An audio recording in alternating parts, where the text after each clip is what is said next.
Cirrus 1 Charlie Papa is short final 177. Roger, thank you, sir.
biplane out here too.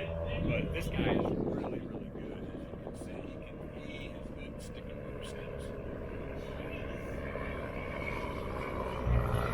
This is the maiden.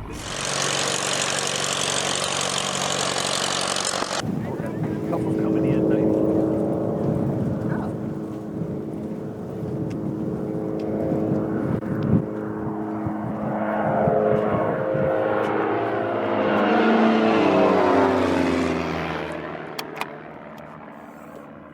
Well, hello everybody. We're at Stearman today, and Colin just flew in from Lincoln, Nebraska in his new to him Cirrus SR22 G3 model, and this is his maiden voyage with his wife Kathlyn. And so, what led you to the Cirrus? Well, I was wanting to get a cross-country plane and really kind of settled on about 3 different planes, a couple of Cessnas and the Cirrus, mainly because of the navigation, the G1000s, the perspective panel, and that's kind of ended up with a Cirrus. There was a partnership in Lincoln that was going to work for me, and then that fell apart, and then this claim came up. So really just the glass cockpit, the G1000 Garmin panel, that's kind of what I ended up with. And flying a friend around in Lincoln, and he said, well, what about this? So we kind of like... I like that. What about this? And before I even knew it, 30 days later, I was the first-time airplane owner. Okay, so how long you been flying now? I started late July and got my license in end of November, Black Friday, and just transitioned beginning of February, and this is my first time out with my wife. Okay, fantastic. So, and you got your PPL in Lincoln through Cessna 172. Okay, and then your check ride was when? November 27th. Okay, so good, just around the corner. Just a few months, and then has a Cirrus and tooling around. Yeah. I guess next step is instrument rating. That's kind of what I'm working on, boarding hours and getting used to flight following and that kind of stuff, and starting on instruments as soon as I can. Yeah. Oh, yeah. That opens up a whole new world, and it's not so much that you want to be flying in IMC. It's just there's some days that you just can't even take off. Right.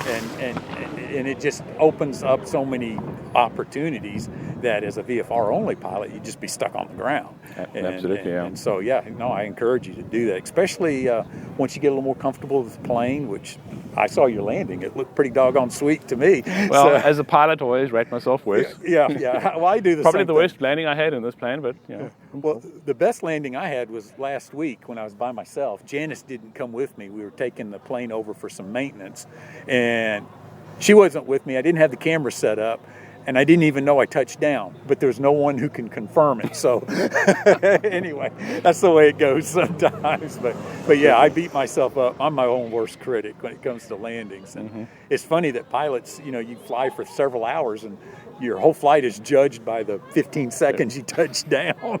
Absolutely, yeah. Yeah. So what are the plans? What your big trips planning up?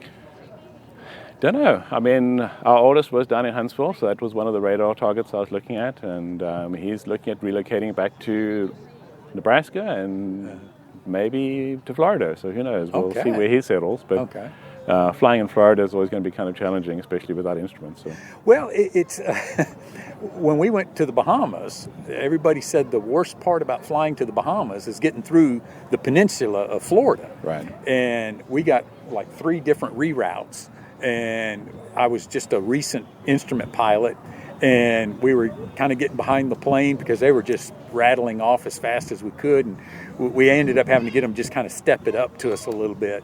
And then on our way back, we thought about doing VFR flight following because they say it's a lot easier than instrument because you're going to get a reroute. And I thought about it. I said, no, we were starting to get really good at it by the 2nd and 3rd reroute. And so I said, no, we're going to file IFR. I'm ready for the reroutes. I'm ready to go. And then we got in the plane. They vectored us back the whole way through. Well, that's easier. It is a lot easier, but I was really ready for the experience of it. So anyway, well, what else can you tell us about your plane and how you're liking it? Or I mean, she's been well taken care of. The previous owner is A&P, and he's looked after it. Yeah. What can you say? It's an amazing plane. Yeah. And the performance, probably more than what I probably needed, but you know what? If I ever want to go west, the turbo is really a nice option to have. Yeah. And it's just comfortable, flies very well. Most important, both my instructors, the CSIP and my trainer, both said, you're doing great. Oh, well, good. Now you have O2 oxygen in this one? Yeah, this is fully equipped. This has got Fiki, this has got oxygen, it's got the AC. So she's probably a little heavy, just over 900 pounds useful load. But really, all the comforts you can think of. Yeah. Well, it's a beautiful plane. Yeah, I think it just kind of fell into your lap, didn't it? Yeah, before I even realized where things were, I had one lined up, and this came around, and literally within a couple, 3 weeks, it was done. And then it's all new to me. It's been an amazing ride, and happened just so quickly. So, I did start back in the late 80s doing some training, but never finished it. And moving countries, hemispheres, all that kind of stuff. I'm just glad to actually finally get it done. And, who knows, one day there might be helicopters in the future. Well, that was kind of myself. I traveled so much, and life kind of got in the way, and I put it off for so many years. So I've just been flying now almost 4 years, and it's an amazing ride, and we are thoroughly enjoying it. Yeah, originally I wanted to do helicopters. My dad said no, do fixed wing first, and it's like, alrighty. Oh, okay. So, finally got this part done. Well, I love the decal on the tail that says I identify as an attack helicopter. Well, you can thank Shannon for that. He added it to the plane when he was using it. But yeah, she's amazing machine. I love amazing the aircraft. Yeah, very tasteful and timeless. Like I said, both my CSIP out of Kansas City, Joel from New Century, and my instructor from Lincoln, Pat, they both think the plane's been taken very good care of, and she's in good shape. And the pre-biannual had a very low, count of squawks, and she's been doing well. Yeah, well, good deal. Air conditioning worked good. Well, I guess you've had a chance to use the air conditioner yet. Not really. Well, that's coming. Yeah, the hard part so far has been keeping her above 40 so we can start her on the ramp. Yeah, I can imagine. We've had a brutal winter this year. It's been unreal. So how long have you been in Nebraska? We have been in Nebraska 26 years now. Oh, wow. So we're crossing over the halfway mark. Okay. So, and are you both from South Africa? Yeah, both from Port Elizabeth, South Africa, which is no longer called Port Elizabeth, but okay. I don't know how to pronounce the newer name. It's gobbledygook. Gobbledygook. Well, a lot of it is. Now, what brought you to the U.S.?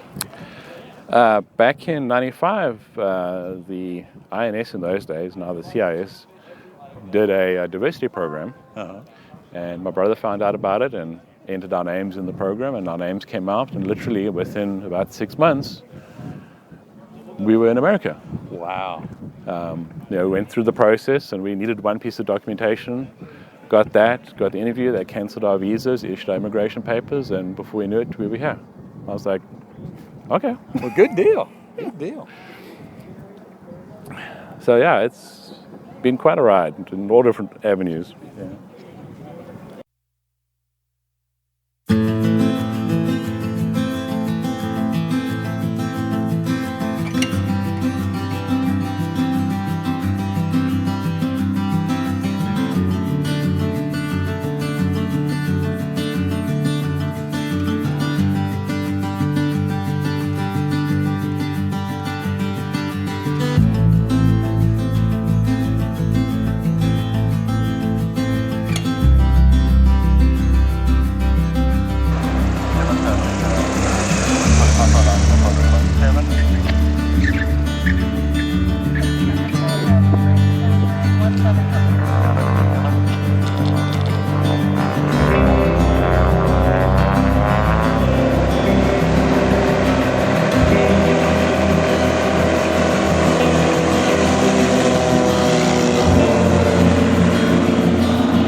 Colin and Kathlyn, have a safe flight. Thanks, Ron. Good to see you.